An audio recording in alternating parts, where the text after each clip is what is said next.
Good morning, everybody. Welcome back to my channel. I've got some really good natural light going on, as well as you can see, some overhead light. And do you notice anything different? Probably not. I finally got my TV up on the wall. it took a minute, but I got it up and I'm really excited. So let's get into this episode. I'm here to recap and review my Big Fat Fabulous Life. This is episode 6, Crappy Birthday to You. It was a pretty good episode. So let's jump on into it. Let's start with Whitney and her personal training certification. Will, who is Jessica's dad, who owns the gym, invites Whitney over to shadow him as he trains somebody. And he specifically picks out somebody who can relate to Whitney. They have, maybe similar weight loss goals. And this trainee is interested in, and I apologize, I didn't get her name. She's interested in weightlifting like Whitney is, So Will has her do some lifts and Whitney's watching, and when she's done, she gives her observations and her critiques, and they're pretty spot on, Will is impressed and Whitney's reassured, that she is knowledgeable. She's been doing this for a while, so she does have information and, tips to give, which is encouraging, because now we just really need to focus on taking that test and getting certified. So both her and Will are encouraged for that to happen. So it was good. Also, to sort of wrap up this kind of storyline for this episode, the No BS app that Whitney and Jessica were talking about the previous episode, Whitney shares with Todd later on in the episode that she's found like a company, a distributor, if you will, that can create the app, not just create the app, but also take care of all of the administration business on the back end. I suppose that means, collecting payment, responding to email inquiries, all the stuff that Ashley does, So although this deal isn't 100%, more than likely it is, and more than likely Ashley is going to be out of a job, and that can make things a little awkward. I got the sense, though, you guys think when it was presented at the beginning of the season that Ashley was working for Whitney doing the admin end, it didn't sound like a full-time, 5 days a week, 8 hours a day job. And maybe it could be, I don't know. They haven't really, clarified. To me, it felt more like, sort of a part-time, a few hours a day, every day possibly. I mean, I didn't imagine that she's like has health insurance through Whitney or a 401k. It's just sort of, helping Whitney out, and I'm Whitney paying her, of course, for her time, but it didn't seem like this long-term. I could be wrong. I don't know what their arrangement and agreement was, but I suspect that this is sort of foreshadowing perhaps a little tension, maybe disappointment on Ashley's end when this app goes through and Ashley finds herself without a job. So I guess we will get to that later on in the season. Let's talk about Whitney and her family. So I guess her parents have warmed up to the idea of moving their bedroom upstairs to downstairs because Whitney goes over, I suppose, like on a Saturday, and she's hired a junk dump truck to come and like pick up a bunch of like junk, because this is the thing. In order to move the parents from the upstairs to the downstairs bedroom, they need to clear out the downstairs bedroom full of just like, it seems the room kind of looked like a catch-all, not like a junk room, but just sort of like kind of storage where they just like, put things to get out of the way. So they want to move that stuff into the garage, but the garage is also sort of a catch-all that has a bunch of old stuff that they need to clean out. So they have to clean out the garage to clean out the downstairs bedroom so they can move the parents downstairs. Are you following me? So when they get to the garage, and the truck is there to dump stuff, it seemed a little bit like this might have been a produced scene, because what they're throwing away is just like a chalkboard, a tire, some sticks. Like, why aren't we like getting rid of like a lot? They're just like throwing like little like random nothingness in this truck. Like, it didn't really seem like a lot was getting like heave-hoed out of there, but that's just my observation. Anyway, they go to the room to like collect more stuff, and Whitney comes across some old ultrasound pictures of her when her mother was pregnant. Did they do that back then? I'm not. I'm about the same age as Whitney. My mother doesn't have those pictures of me or any of my siblings, but I don't know. So this prompts her to share with her parents and her brother, who's also there, that she is in the process of like harvesting her eggs so she could do IVF. And they're just like, okay, all right. And she's a little disappointed that they're not more excited. But I mean, I guess that's an exciting development that you're doing that. But I mean, I think they'd be really excited when you tell them you're pregnant, or you have a surrogate who's pregnant. I mean, then we can get excited. This is just sort of phase one.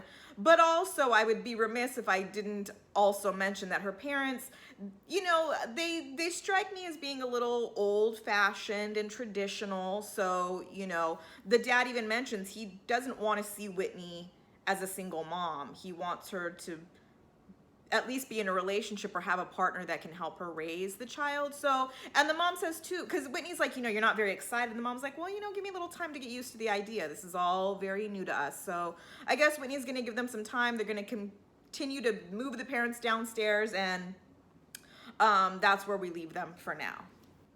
I think I'm losing some of my natural light. Okay, who do I want to talk about? Do I want to talk about the Frenchman, or do I want to talk about Whitney's birthday and Chase? Because it all kind of it all meshes together. Let's talk about the Frenchman, okay? He's giving Whitney the blues.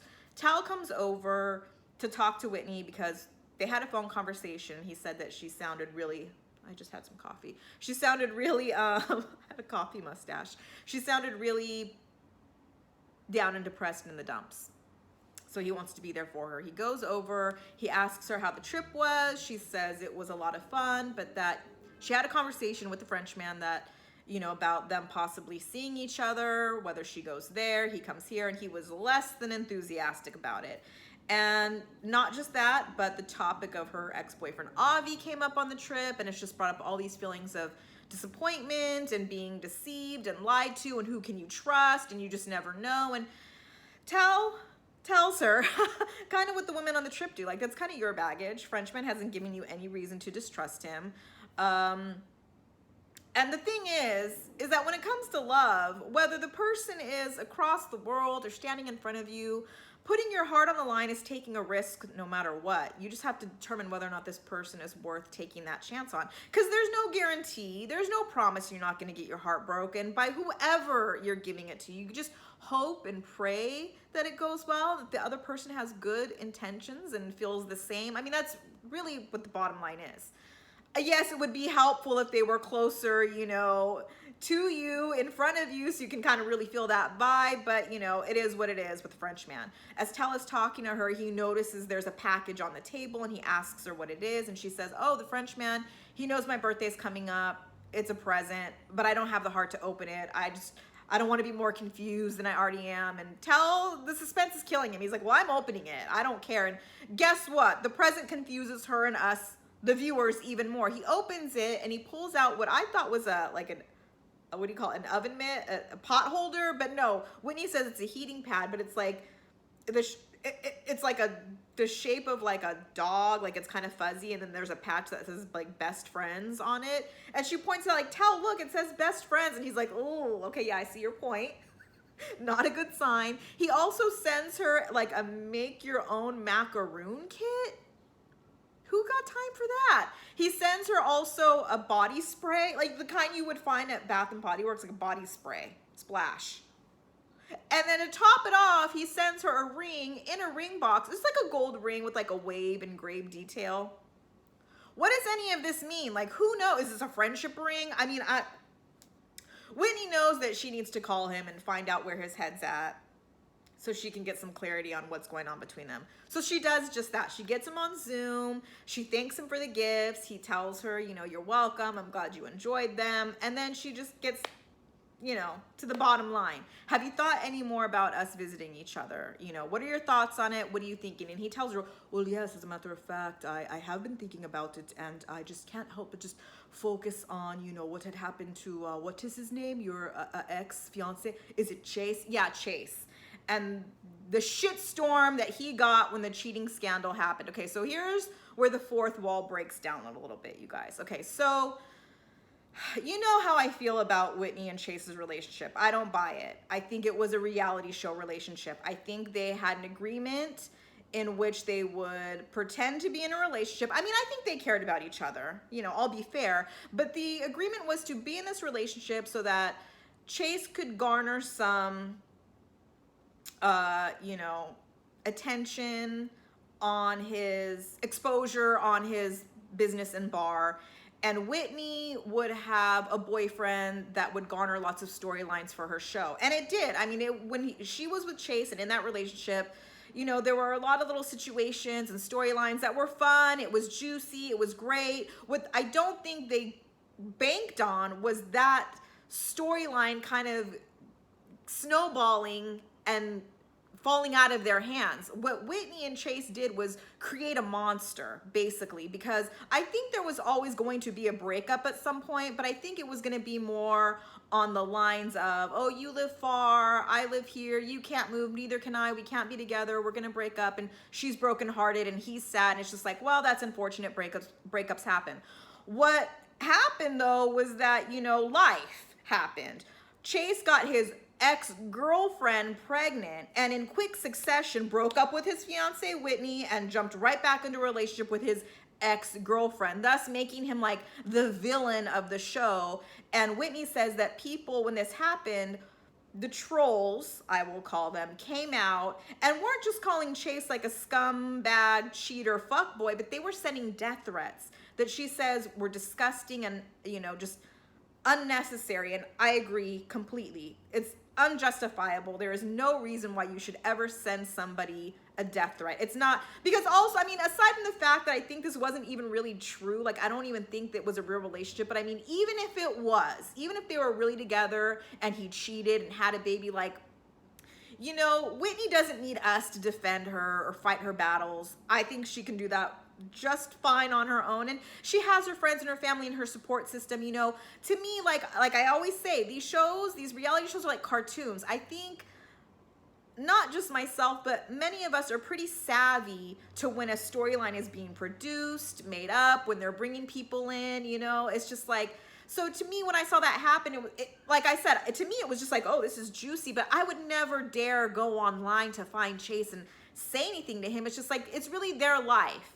Like I said, even if it was real, it's their business, you know. And anyway, let me just reiterate, there's no justification to send anybody death threats. It is disgusting and unnecessary. What I will say, though, is that those kind of people and those kind of trolls do exist out there and will do that kind of shit. And, you know, Chase opened the door to that. You know, when you agree to go on to a show and share your life and something like this happens, which I think, you know, wasn't planned, kind of just happened. Like the door was open for those people to come in. And like I said, I'm not as saying it was okay. It's definitely not. But like I said, again, those people, those trolls, ugly, nasty, rude, it's out there. And it's what the Frenchman is trying to avoid. Obviously, you know, he is hiding his face. He doesn't want his name spoken. And if him and Whitney do meet up, you know, we're going to see them together and the cat will be out of the bag and we'll know who he is. I mean, apparently we already do. Some internet detectives already found him. I don't even know how. So there's really no escaping it. I mean, it seems. And Whitney, she gets all of it. She understands, you know, she signed up to be on this show and share her whole life. Good, bad, ugly, indifferent, whatever.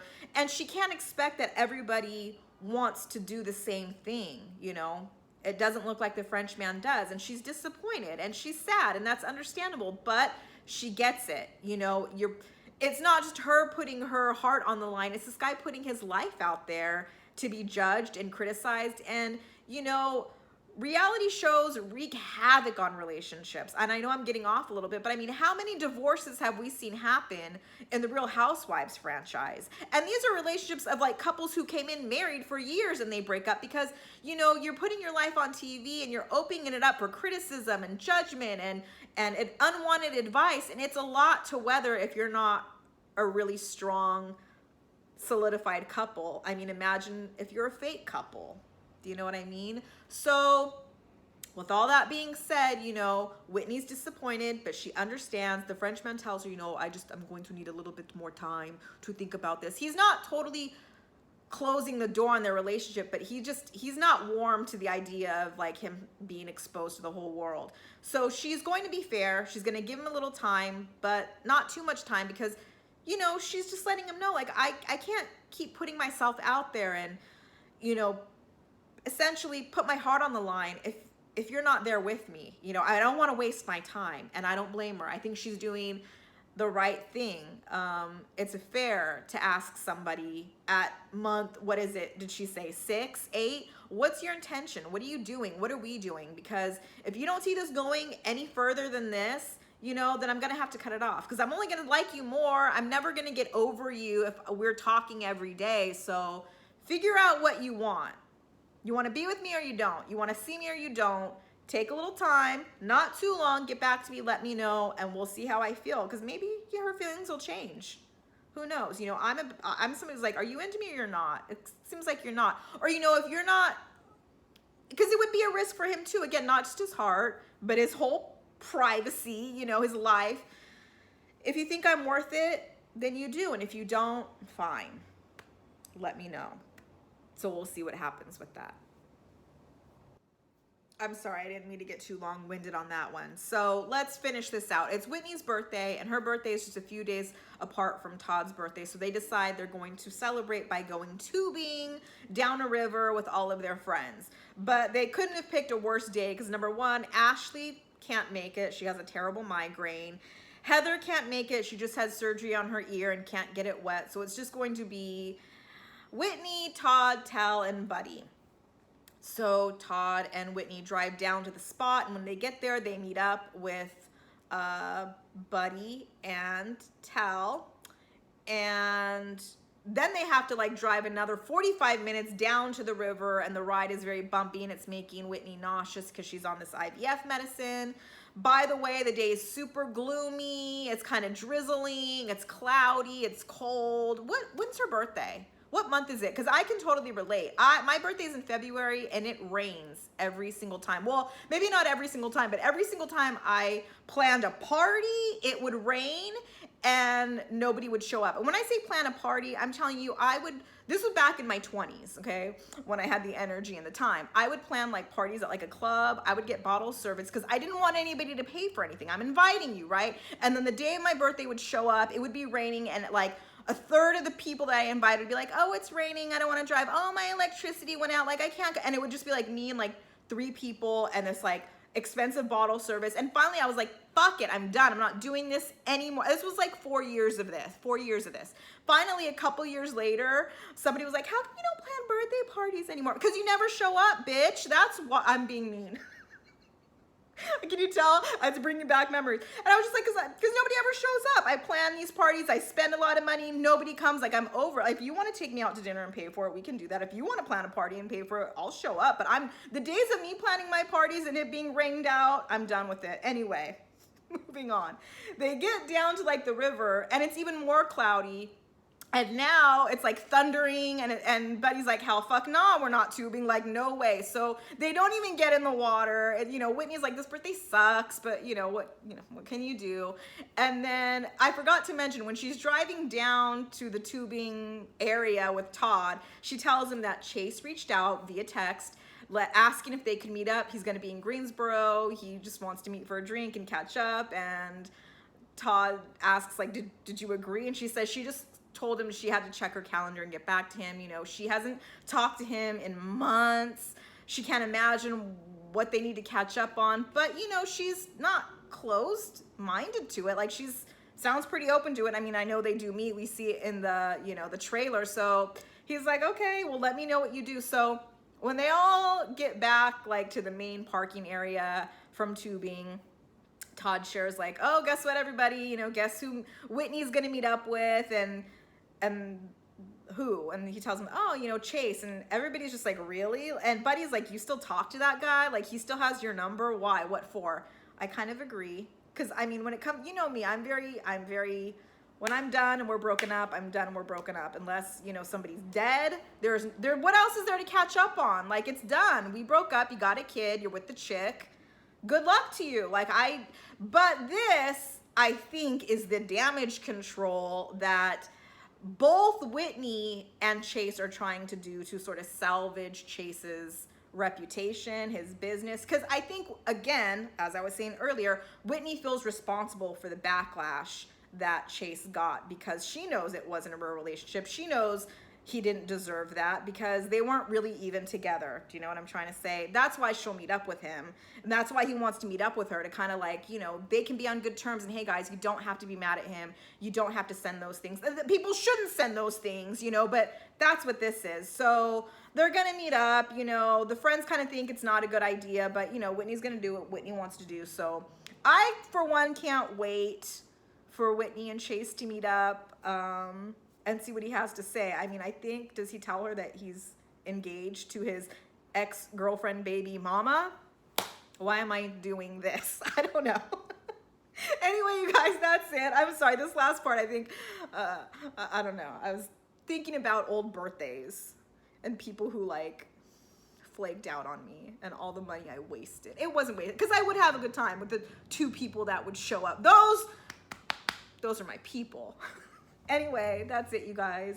Let me know what you think. Rate, comment, subscribe. Do you know what I'm trying to say about the whole Chase and Whitney thing? Again, I'm going to repeat myself. He does not deserve the kind of nasty tweets and messages he got, but you also open up the door to that when you decide to be on these kinds of shows and make up stuff. He still didn't deserve it though. I hope you guys understand what I'm trying to say. Anyway, I hope you guys have a good rest of your day, and I'll see you next time for something. It'll probably be another review of My Big Fat Fabulous Life. Okay, bye.